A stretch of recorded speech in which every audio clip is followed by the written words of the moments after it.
CloTi Threadstreams. This thread is written by Somebody's Nightmare, narrated by StygianSis. Why Tifa is the underdog of Final Fantasy VII, a thread. I've been thinking about this ever since I first played Rebirth and got to Cosmo Canyon. Many folks were perplexed at the direction of Cosmo Canyon and found aspects of it surprising or confusing. I would say that it is entirely subversive for a number of reasons, but primarily I want to focus on Tifa because it got me thinking about her role in a much larger sense. When I first played FF7 as a 14-year-old girl in the late 90s, my first impression of Tifa was that she was an underdog as a character and as a heroine, especially in comparison to Aerith, the other heroine of FF7. This was primarily due to how she was presented throughout the first disc, but also how she evolved as a character throughout the story, leading up to and through the livestream scene. At the time, underdog stories particularly resonated with me. They were also quite prominent in the 90s, and they are relatable to real people. It's one of the many reasons I fell in love with Tifa. That being said, FF7R has really developed all of the characters in ways that give their arcs more depth and resonance, and I think this is particularly visible with Tifa. It's especially apparent in Rebirth, especially given what we see in Cosmo Canyon and how it relates to Tifa's previous character development, while foreshadowing what is to come for her in her role. In storytelling, an underdog arc involves a character who starts from a position of disadvantage either through external circumstances or internal struggles, only to rise and succeed against the odds.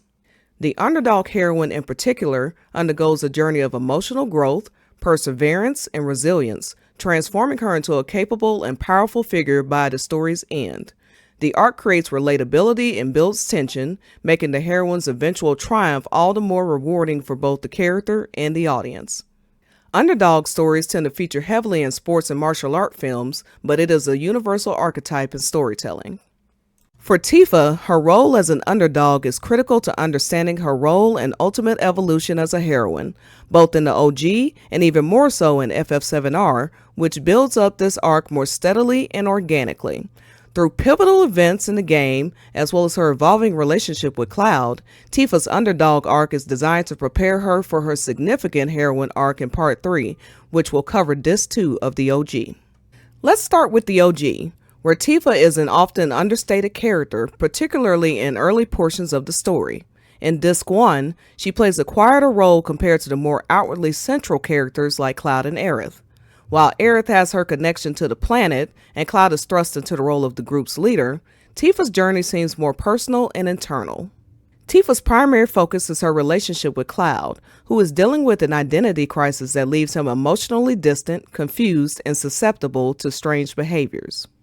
Although Tifa harbors deep feelings for Cloud, her confusion over their mismatched past memories leaves her vulnerable, confused, and reticent compared to the other characters who feature more centrally. However, this positioning as an underdog is precisely what sets Tifa up for her eventual role as a heroine. In the OG, she begins as someone overshadowed by more powerful or prominent figures, but proves to be emotionally essential, particularly in the livestream scene. It is Tifa, with her quiet strength and deep connection to Cloud, who helps him recover his true self from the fragmentation caused by Sephiroth's manipulations.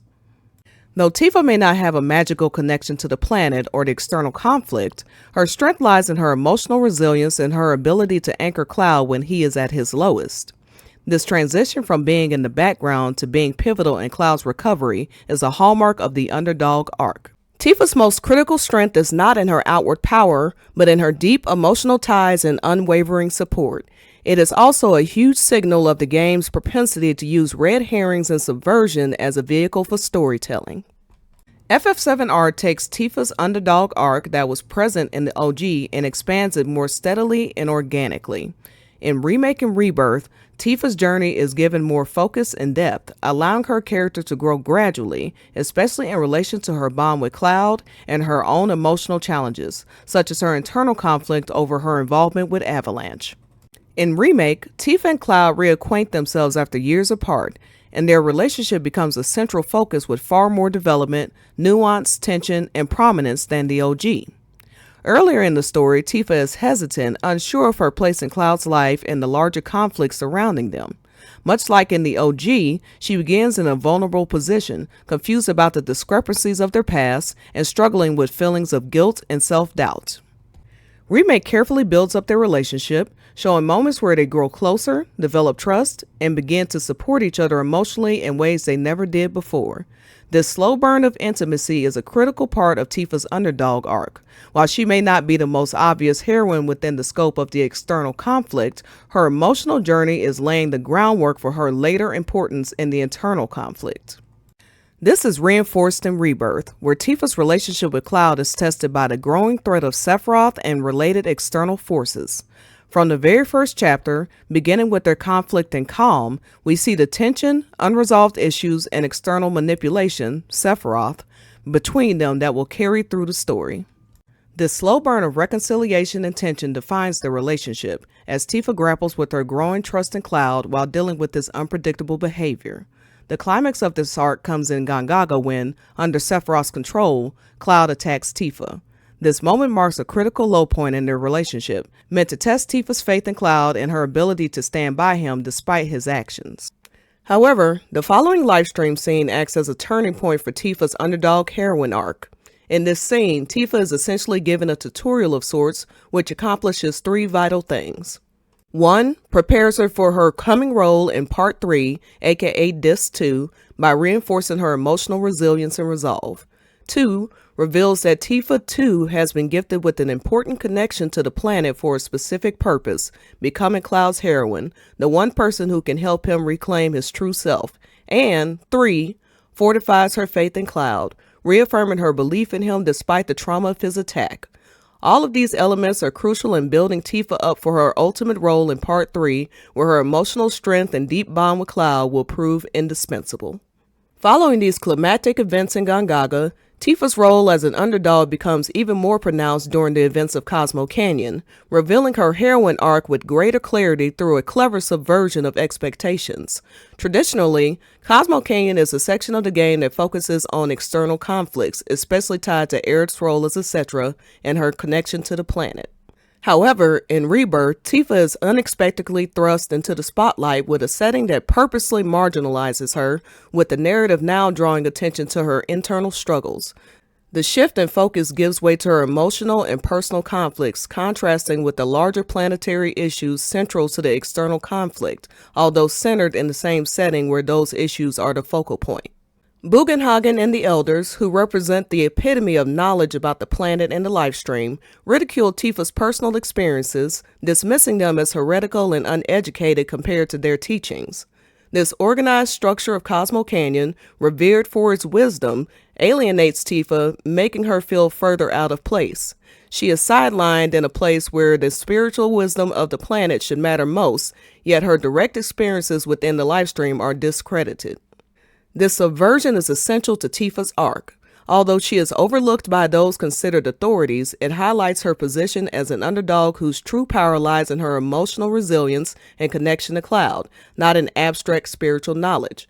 Her ability to persevere beyond what she encounters in this scene is what will make her triumph in Part 3 further rewarding. The fact that the planet itself facilitated this experience to some degree in Gongaga makes this arc even more compelling. All of these events in Rebirth suddenly prepare Tifa for her role as a heroine in Part 3. Despite being undervalued by those who should understand the power of her connection to the livestream, Tifa is destined for a crucial purpose. The planet has clearly chosen her to be the one to save Cloud, the boy who is destined to save the world. Tifa's own brand of emotional and mental strength, dismissed as irrelevant by the spiritual authorities of Cosmo Canyon, is exactly what will be needed to help Cloud regain his true self, cementing her as an indispensable part of the story's resolution. This subversion elevates Tifa's underdog arc, positioning her for triumph in Part 3, where her emotional and mental strength and her unique bond with Cloud will prove far more vital than any cosmic wisdom.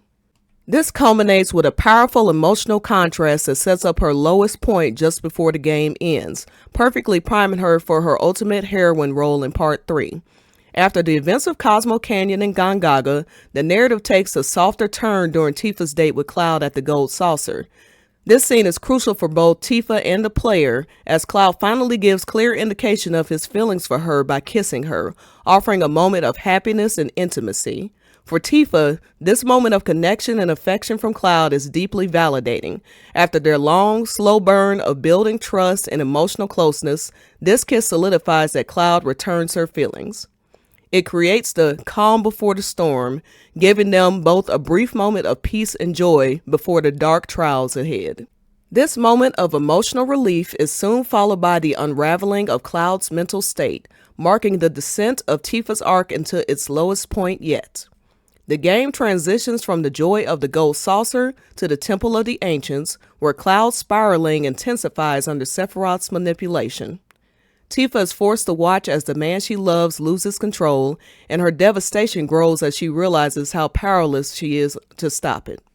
The situation worsens at the Forgotten City, where not only does Cloud continue to deteriorate, but Tifa also witnesses the loss of Aerith, one of her closest friends. The combination of losing Aerith and seeing Cloud fall deeper into Sephiroth's influence leaves Tifa emotionally shattered, hitting rock bottom. These events at the end of Rebirth set the stage for Tifa's ultimate rise in Part 3. Her devastation, watching Cloud spiral, and suffering the heartbreak of losing Aerith pits her at the lowest emotional point in her journey. This is essential for unfolding her heroine arc in Part 3, Disc 2 of the original game, where she will be pivotal in the events at the Northern Crater, the escape from Junon, Midil, and ultimately the livestream scene. The livestream scene is the culmination of Tifa's entire arc. Everything she has experienced in Remake and Rebirth has been preparing her for this moment. Despite the many challenges of the journey thus far, many of them internal, Tifa will be the one to guide Cloud back to his true self using the deep emotional connection they forged. It is here that her resilience, emotional strength, and faith in Cloud, despite everything that has happened, will solidify her as a heroine destined to play a critical role in not just Cloud's recovery, but in the party's fight against Sephiroth. In this way, Tifa's Underdog arc is not just about personal growth. It is about the power of emotional resilience in a world where traditional heroism is often defined by strength and cosmic or magical power, a core message of the game's overall subversion. By the time she reaches her role in Part 3, Tifa will have transformed from someone who was dismissed and overshadowed into a heroine whose quiet strength proves to be indispensable. Her journey, both in OG and FF7R, shows that true heroism often lies not in grand gestures, but in emotional endurance and unwavering support for those who matter most, those we love.